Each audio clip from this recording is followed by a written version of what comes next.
De novo. Ainda bem que ele tinha conseguido ganhar aquele computador velho do tio que era bancário. Os bancos estão sempre trocando o mobiliário e os equipamentos, e às vezes vendem coisas velhas, mais baratas, aos funcionários. Dessa forma, todos os meus primos e eu fomos os primeiros a ter tecnologia em casa, entre os garotos de nossas ruas. Eram computadores velhos, que permaneceram velhos por muito tempo. O dele funcionava por milagre, inclusive. Era ali no computador velho, antigo contabilista de planilhas das desgraças econômicas do mundo, que ele digitava, uma a uma, as letras do livro que enviaria, sem falta, antes que o mês do cachorro louco terminasse. Antes que ele terminasse louco, com todas aquelas vozes em sua cabeça. Estava cansadíssimo dos desgastes energéticos pela lida com os fantasmas, nos sei lá quantos dias que ele se manteve enclausurado no apartamento, entre nuvens de fumaça e os ovos. O ovo. Entretanto, estava feliz. Não precisou ter que digitar na máquina de escrever. Até tinha uma, mas errava muito na digitação e o documento ficava cheio de traços e riscos e lentidão. No computador é mais fácil, mais rápido. Meus dedos parecem dançar e, além disso, apagar os erros é mais fácil, quase como na confissão católica. Eu vos perdoo, delete. Eu vos perdoo, espaço atrás. Janelas abertas, de paredes e de telas. Estou no caminho. Vou fazer isso de uma vez por todas. Se não acreditarem em mim, ou se não entenderem o que se passa em mim, nessas letras, eu ao menos terei feito o que era possível, o tangível. Labaredas de laudas, tudo pronto para a versão final. Corrigi todas as vírgulas, os porquês, os quês e verbos de ligação. Vou ligar a impressora. Pedi ao Rodrigo, meu primo, que me emprestasse a impressora matricial de seus pais. Meu tio é advogado. O formulário é contínuo, como o fluxo. A impressora não liga. Primeira pedra. Nome do arquivo .doc. Documento novo. Vou salvar em um disquete e levo o disquete num envelope para a editora. Digo que quis economizar árvores do mundo para que haja ar e vida para os leitores que virão na seara das minhas palavras. Eu amo árvores. Odeio impressoras matriciais que não funcionam. As árvores dos meus papéis já estavam mortas, cadáveres de árvores, esperando para serem revividas pelo que vier sobre elas, no tempo de papel. Salvo no disquete e mantenho tudo em dados, nas faixas digitais. As trilhas das informações binárias, os dados, 1 e 0, 0 e ovo, ovo e 1. Em breve seremos todos binários, no itinerário dos dados que nos mimetizam nas nuvens artificiais. O céu é um modem. Naquela época não tinha acesso à internet ou aos pendrives e outros dispositivos para guardar os dados. A encruzilhada dos dados. Disquete 3,5 a 2 pontos. A letra A tem meu nome. O disquete também. Escolheu uma boa roupa. O terno preto que usou para ir à igreja no casamento de alguém. O terno preto para o dia perfeito. O dia de colocar as letras para fora de verdade. O dia de se ver livre do ovo, dos fantasmas, dos delírios. O dia de fazer o que precisava ser feito para que houvesse o livro e o escritor. Abracadabra. Dia novo do ovo. De novo. Quando o disquete estava às mãos, ouviu uma das vozes dizendo que deveria manter os dados próximo ao plexo solar, no umbigo. guardar as infos do ovo no umbigo, buraco do cordão da minha vida nascida, da encarnação. O próprio disquete tinha em si, ao meio preto plástico quadrilátero, uma roldana, a micromáquina que fazia as trilhas de dados girarem, o cerne do disquete, sua gema de metal. Acoplou o centro do disquete ao seu umbigo e uniu tudo com fita adesiva. Que maluquice seria aquela? Como faria ao chegar à editora? Tiraria a camisa, desenrolaria a fita adesiva ao longo do corpo e entregaria o disquete? Talvez chegasse lá e pedisse para usar o banheiro. Faria todo o trâmite do desenrolamento ali, às escondidas, e depois entregaria o disquete, devidamente envelopado, talvez com alguns pelos do seu umbigo. Pois é, Zilá, foi mais ou menos assim. Eu peguei uma garrafinha de ayahuasca, Santo Daime, com um amigo que ficou amigo de um desses pajés urbanos, desses que plantam as próprias coisas, ervinhas e afins. Sei. O cara falou que ia me dar uma dose apenas dessa garrafa, mas acabou me dando a garrafa toda porque, segundo ele, depois de alguns dias que ele experimentou o barato, teve umas bad trips, tipo uma depressão, sei lá. O cara é legal, mas é meio maluco.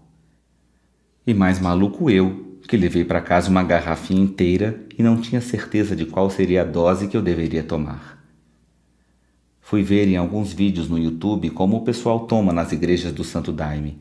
Tem alguns vídeos de reportagens sobre isso. E o copo era americano, saca?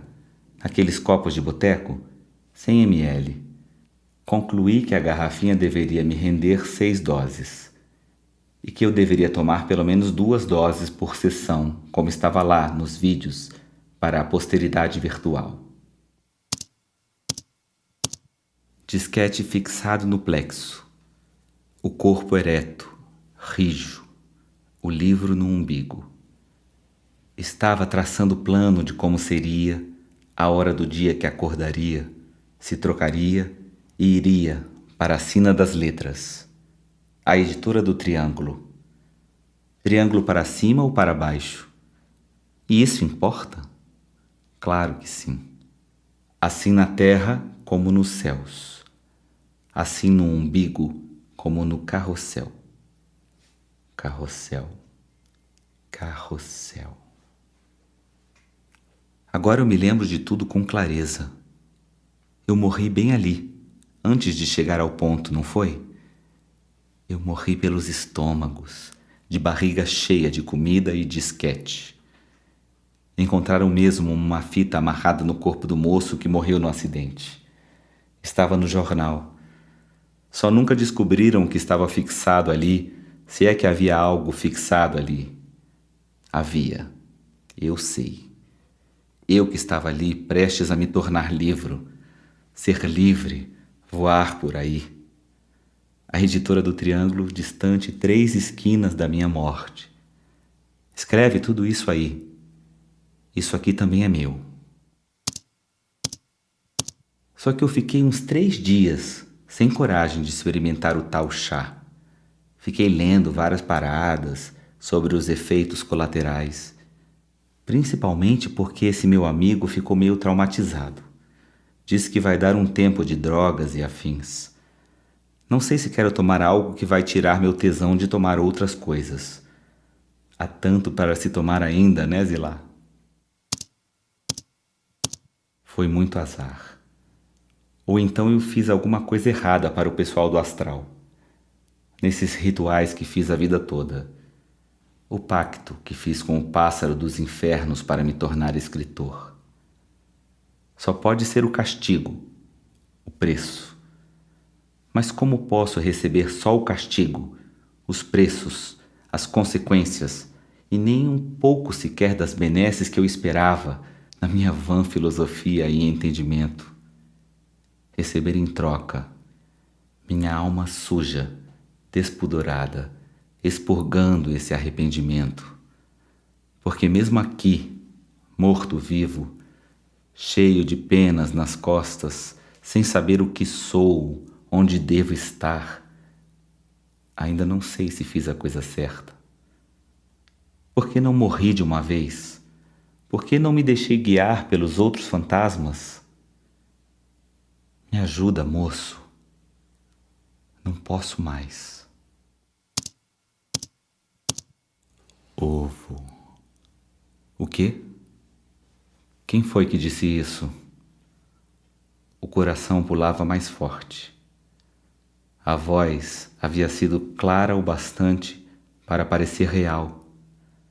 Não acredite nas alucinações, caramba! Muito realista. Calma, você ingeriu uma substância alucinógena, enteógena. Deus dentro de nós, dentro do ovo. Tá ouvindo? Consegue ouvir? Para quem eu pergunto, afinal? Só estou eu aqui. No mesmo instante de afirmar a solidão, percebe o vulto em pé ao seu lado, dizendo: faça um ovo. Eu amarrei o disquete no meu umbigo, como me havia sido dito, e fui ao centro da cidade, onde ficava a editora do Triângulo. Estava com o tal terno preto, devidamente vestido para o ato solene de entregar meu primeiro livro aos senhores do universo dos livros, para ser rechaçado ou não, para sentir que fizera sentido tantos dias idos, tantas angústias da solidão. Havia chegado a hora. Sairia dos dias que se achavam improdutivos por serem letras dele para ele mesmo. Se fosse mesmo escritor, como havia prometido, como havia jurado que seria, como havia pedido aos céus e aos infernos que fosse, teria que começar de algum jeito. Era aquele jeito.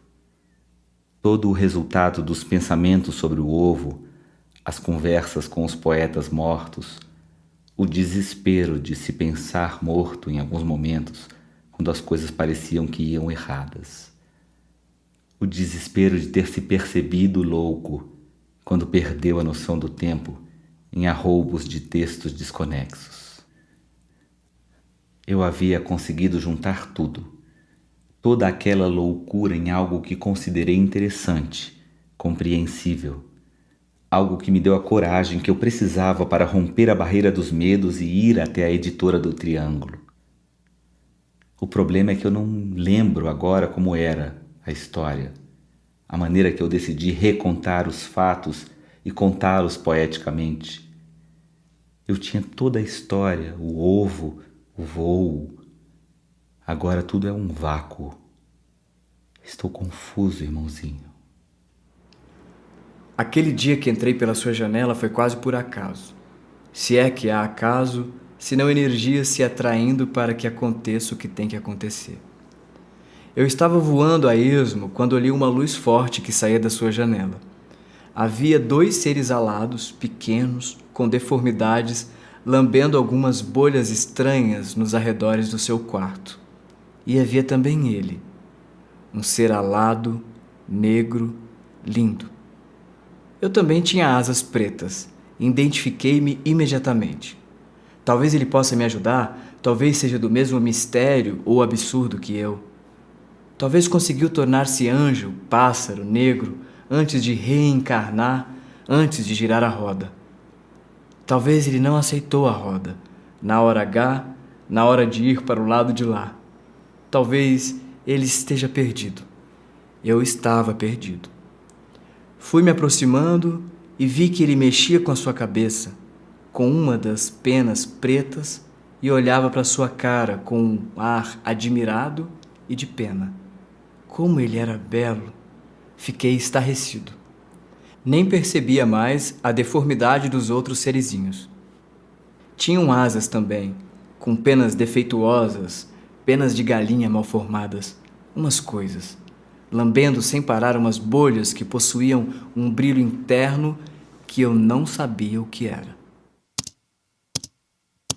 Eu tomei a primeira dose e 15 minutos depois vomitei muito. Pensei que deveria comer alguma coisa.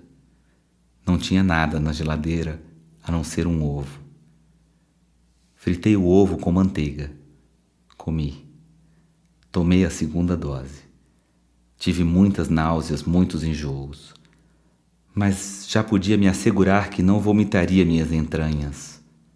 Peguei um caderno, uma caneta, liguei o computador e coloquei nos fones de ouvido aquele lance de música binaural para abafar o ruído dos cachorros do vizinho. A partir daí tudo é confuso, não sei ao certo. O papel estava cheio de desenhos, imagens, rabiscos de letras, pensamentos, e o computador estava repleto de texto. Todo esse texto aqui. Agora, Zilá, vão mandar para um concurso digital, livros virtuais, novas chances. Por isso vim aqui escanear este desenho. Vai ser a capa. Depois você lê no seu tablet, nas suas telas. Aquele dia, eu morri antes mesmo de chegar à editora. Morri espremido no poste de luz, pelo táxi da grávida. Eu ajudei o feto a nascer. Meu ato fez-me anjo ou qualquer coisa preta que pôde vagar por aí, por tanto tempo. Nem sei mais quanto tempo foi. Mas eu só queria dizer essas coisas, falar ao mundo algo das coisas que eu falaria antes, quando estava vivo, quando tive a chance e o sonho de ser escritor. Por isso eu te falo essas coisas, e elas estão confusas na minha cabeça morta e provavelmente na sua. Eu fiz cócegas em sua cabeça com as minhas penas. Aprendi com aquele outro belo misterioso que te fazia cócegas para pegar bolhas gelatinosas do seu nariz. Os querubins deformados já sabia de onde vinham, por que vinham, e as novas palavras, ideias, poemas que o pássaro preto de olhos de fogo colecionava com uma exatidão plena. Plenitude exata. Você me ouvia. Eu entendi. Quando estava vomitando no vaso sanitário, eu te pedi para fazer um ovo e você o fez. Depois disso, a sala apinhou-se de seres e fantasmas e das minhas lembranças. E também foi confuso do lado daqui. Quando pude sair, quando olhei para o lado de fora da janela, o grande pássaro estava lá. Olhos de fogo, asas abertas. Abriu o bico e foi a primeira vez que ouvi sua voz, sibilante, no meu ouvido interno. Chamou-me à casa, à nova casa, ao retorno, de novo. Num terno abraço de penas pretas e compreensão, me leva de volta ao vácuo. Crédito final. Texto: Tiago de Barros. Com as vozes de Arthur Guedanken, Dina Brandão, Leonardo Chamá, Mana G. Lemos, Marina Mara, Maurício Itizaki, Tiago de Barros, Ramiro Galas e Vô Nunes. Gravação e edição: Ramiro Galas. Produção executiva: OF Produção Cultural. Brasília, 2019. Este projeto foi realizado com recursos do Fundo de Apoio à Cultura do Distrito Federal.